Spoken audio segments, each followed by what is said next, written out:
remember a couple years ago, me and my mom coming down and visiting Jim, and him just being very welcoming and kind, and per usual, visited him a couple times since I moved to California, and he's just always very gracious and welcoming. I always enjoyed hearing all the stories about him growing up with Grandpa Skeeter and all the family stories and history that he was the keeper of. It was always cool.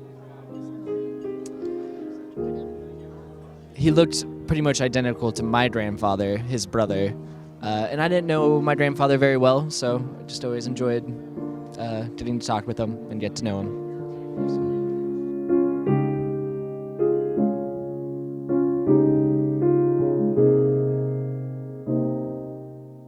So, Jim, awesome. Love him, afraid of him, loved him. Our neighbor across the street, we were known as the snot-nosed kids, which was great. So grew up with Donna, and believe it or not, I would get Donna's hand-me-down. Stand up, Donna. So other than that, just growing up with Jim was awesome, and Donna and the whole Engelken family.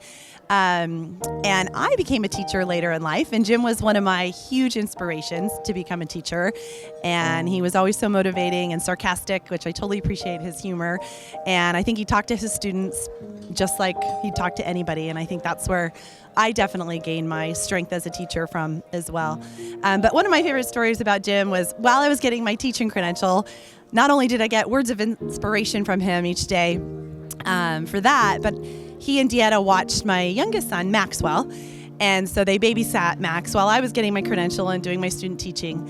And I'd come back to Dieta and Jim's house, and Jim would come to the door with a stack of pictures along with my child, and he had my child Max dressed up in the cutest outfits.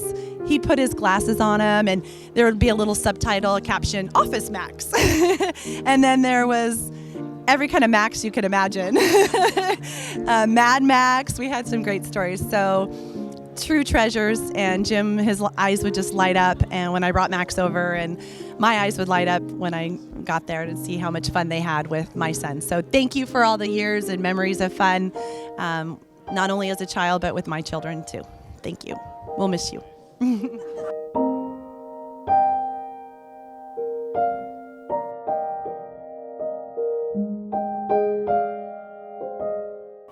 At the service, Jim's service, I spoke of him taking me back to the Merrimack River in St. Clair, Missouri, and going fishing with his best friend, Harold Hawkins. Well, we had quite a good time. Charlie Engelken met us there also, and Harold and Jim took me and Charlie out fishing. And as you might know, that your worst day fishing is your best day drinking.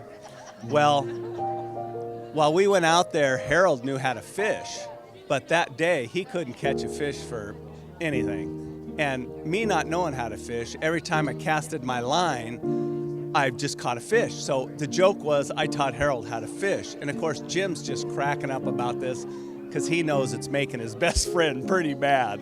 And so me and Charlie, who can't keep up with Jim and Harold drinking beer, we pass out on the front of the boat. Well, Harold gets the last laugh by taking that boat, turning it into some reeds along the side of the Merrimack River where Charlie and I were laying, and running us right into the reeds. And all I remember is waking up and looking at Jim, that big old grin on his face, just laughing at us, thinking it was so funny. And I just appreciated that he made that happen.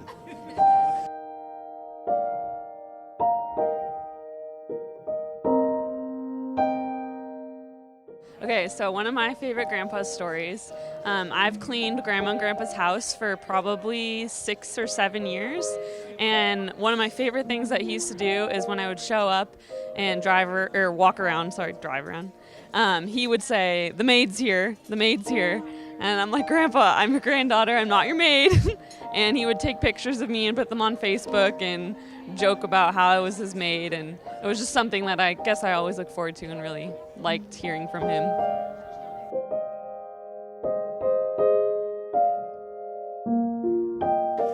My favorite memory of my grandfather is whenever he'd make a very witty or sarcastic joke, his laugh after.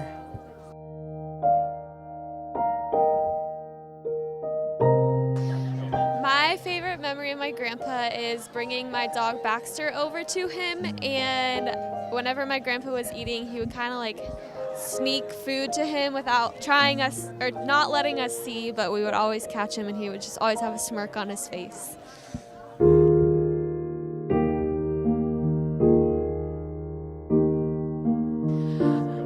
I think my favorite memory of my grandfather was when I was growing up and he was trying to make me more girly, and he decided to paint both my toes and my nails a bright red color, and it was honestly one of the best moments of my life.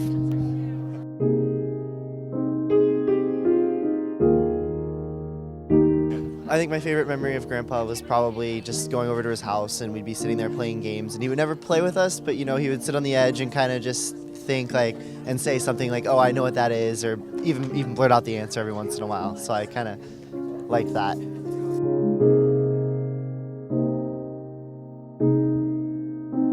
I think one of my most memorable memories about Grandpa is when he was trying to explain to me first cousins once removed versus second cousins, and him getting so frustrated because I did not get it at all.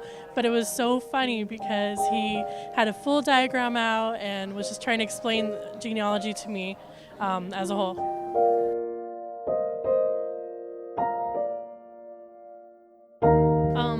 So the last month when I was down at Rady Children's, I stayed with my grandparents, and I would hang out with my grandparents every night. We'd watch Jeopardy, that kind of thing, Fox News. But I remember one night I had to work early the next day, but I stayed up and talked to Grandpa. And I don't even remember what about, but I was just really grateful that we had that time just alone to talk, because he's always been, always gave good advice and always been there for us. So.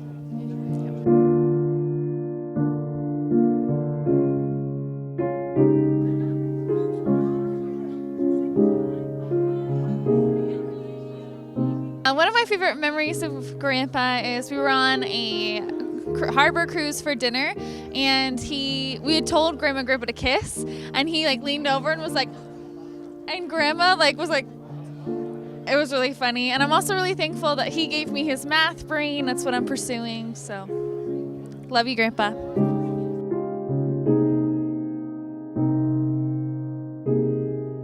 So I guess really what I can start with is when I met him, and that's at a bear reunion up in Virginia.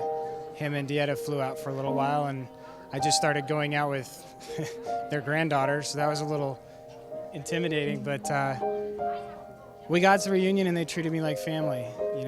I don't know what Heather said to him, like maybe be nice, please. But yeah, I mean, from the moment I walked in there, they treated me like family. Jim would throw me around and let me meet all of his old shipmates, and I'd hear all the ship stories and the at seas, and I just thought he was one salty old dude that just had so many stories and so much a wealth of knowledge to pass on to everybody that. I mean, from then on, I was definitely intimidated by him, but, over the years, I got to meet him a little bit more, and I stayed with him for 9 months while my wife and I looked for a house to buy, and I think through those experiences, I kind of realized the gravity of who he was as a person, that genuine sincerity and the massive character that he had, that he just exuded every day with everything that he ever did. And talking to his granddaughter, talking to my wife about certain things, she was always telling me about when she was in real trouble and had a very difficult choice to make. She'd call him and he would just explain what was going on and not actually tell her what to do. Just explain it to her in a way that she could understand on her own what she needed to do. And I think that impacted me more than I maybe gave it merit for at the time, because he never tried to steer anybody in any direction but their own. And I think that speaks highly of him, because it was every day.